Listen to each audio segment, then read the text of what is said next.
ဒီနေ့လူတိုင်းစွန့်နေတဲ့ game တွေကဘယ်ကစလာလဲဆိုတာသင်သိမှာသလား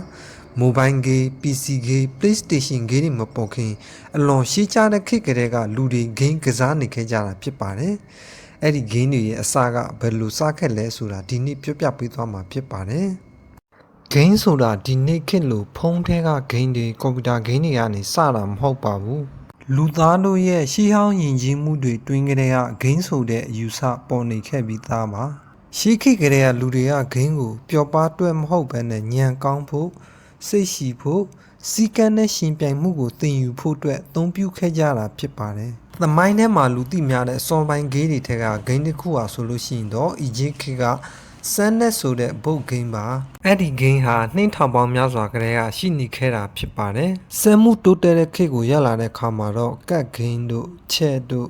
Monopoly လိုboard game တွေလူအများကြားပို့ပြီးကျက်ပြတ်လာပါတယ်။အဲ့ဒီကနေတစ်ဆင့် physical game တွေပြည်လွှာကစားနည်းတွေအကစားပုံ game တွေကိုလည်းဖန်တီးလာကြပါတယ်။ game ဆိုတာစပွဲပေါ်မှာတင်ကစားရတဲ့အရာမဟုတ်ပဲလူမှုဘဝထဲကိုဝင်ရောက်နေတဲ့ယဉ်ကျေးမှုတစ်ခုဖြစ်လာခဲ့ပါတယ်။ဒါပေမဲ့game သမိုင်းထဲမှာအကြီးမားဆုံးပြောင်းလဲမှုကကွန်ပျူတာပေါ်လာချိန်မှာဖြစ်ပါတယ်1940နဲ့1950ကျော်ကာလတွေမှာသိပ္ပံဉာဏ်ရှင်တွေနဲ့ programmer တွေဟာစက်တလုံးဟာ game ကစားနိုင်မလားဆိုတာကိုစမ်းသပ်လာကြပါတယ်1958ခုနှစ်မှာ Tennis for Two ဆိုတဲ့အစောပိုင်း electronic game တစ်ခုပေါ်လာခဲ့ပါတယ်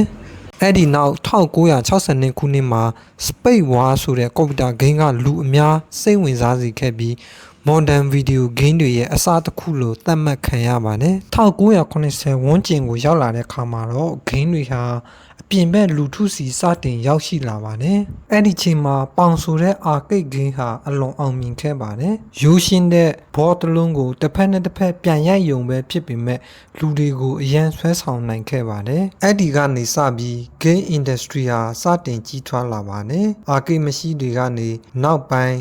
Atari Nintendo Sega PlayStation